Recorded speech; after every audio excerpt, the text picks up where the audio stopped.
सैनी तो कह रहे हैं कि जो ये उपचुनाव हो रहा है इसमें एक वीआईपी पार्टी का नया उदय होगा, एक विधायक ही जीतेंगे लेकिन बड़े मार्जिन से और अच्छे मार्जिन से जीतेंगे। ऐसा हो सकता है, दिन में सपने देख रहे हो। नमस्कार, न्यूज़ फॉर नेशन देख रहे हैं आप। मैं हूं आपके साथ धीरज सिंह।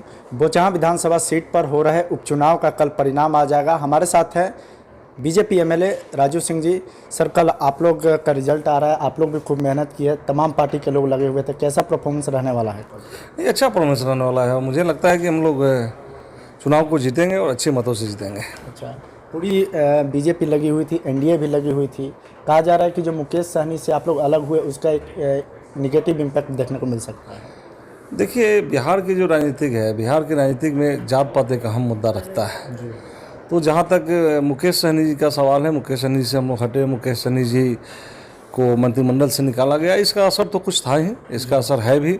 वहाँ पे जो उनके सहनी समाज के लोग हैं उन लोगों ने वोट अपने मुकेश सहनी जी के कैंडिडेट को दिया।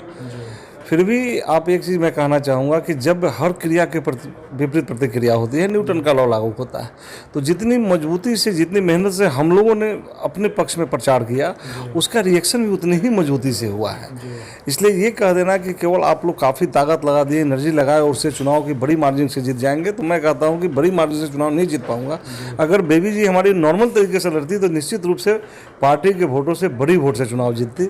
लेकिन हम लोगों ने जो जितनी ताकत लगाई है उसका रिएक्शन भी हुआ है, इस कारण से बहुत कम मार्जिन हुई, लेकिन चुनाव हम लोग जीतेंगे जरूर। लेकिन मुकेश सहनी तो कह रहे हैं कि जो ये उपचुनाव हो रहा है इसमें एक वीआईपी पार्टी का नया उदय होगा, एक विधायक ही जीतेंगे लेकिन बड़े मार्जिन से और अच्छे मार्जिन से जीतेंगे। ऐसा हो सकता है, दिन में सपने देख रहे हो जी, ऐसा कतई संभव नहीं है जी। एक सवाल है सर कि जो दिवंगत विधायक हैं वहाँ से मुसाफिर पासवान, उनके पुत्र आरजेडी से लड़ रहे हैं, लगातार कहा जा रहा है कि उनके प्रति सहानुभूति का वोट भी उनके पास गया है। बिल्कुल, सहानुभूति की वोट होगी ही। और दिवंगत जो पासवान जी हमारे विधायक थे, वो लोकप्रिय थे, जनप्रिय थे और लोगों में उनकी एक अच्छी छवि थी, इसलिए उसका भी लाभ अमर पासवान जी को जरूर मिला है। अमर पासवान जी भी खुद यंग हैं, एनर्जेटिक लोग हैं, तो इसका लाभ। और मुजफ्फरपुर के प्रॉपर मुजफ्फरपुर के ही रहने वाले हैं, एक अच्छे बिजनेसमैन हैं, बहुत सारे लोगों को रोजगार दिए हुए हैं, जिसका लाभ उनको पार्टी के कारण नहीं बल्कि मैं समझता हूँ कि व्यक्तिगत कारणों से उनको बहुत सारा लाभ मिला है, जिस कारण से वो लड़ाई में है। आप कह रहे हैं सर कि जाति काफ़ी इम्पैक्ट पड़ रहा है। भूमिहार जाति को लेकर पिछले बार सवाल उठाया गया था कि जो संजय जायसवाल है, बिहार के बीजेपी के प्रदेश अध्यक्ष हैं, उनके खिलाफ काफ़ी नाराज़गी देखने को मिली थी लोगों में।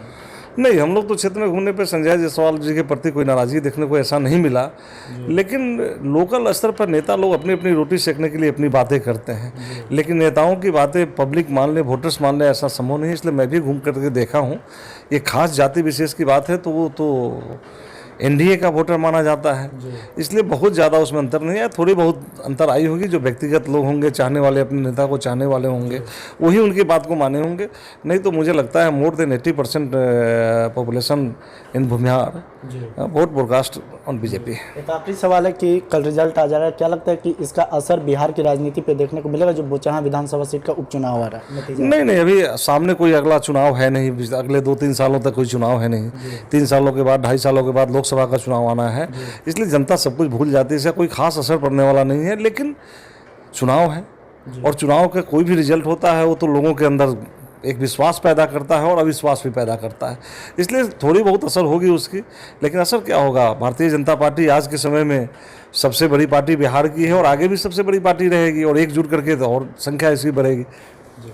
तो यह है भाजपा एमएलए राजू सिंह। दिल्ली से न्यूज़ फॉर नेशन के लिए मैं धीरज सिंह।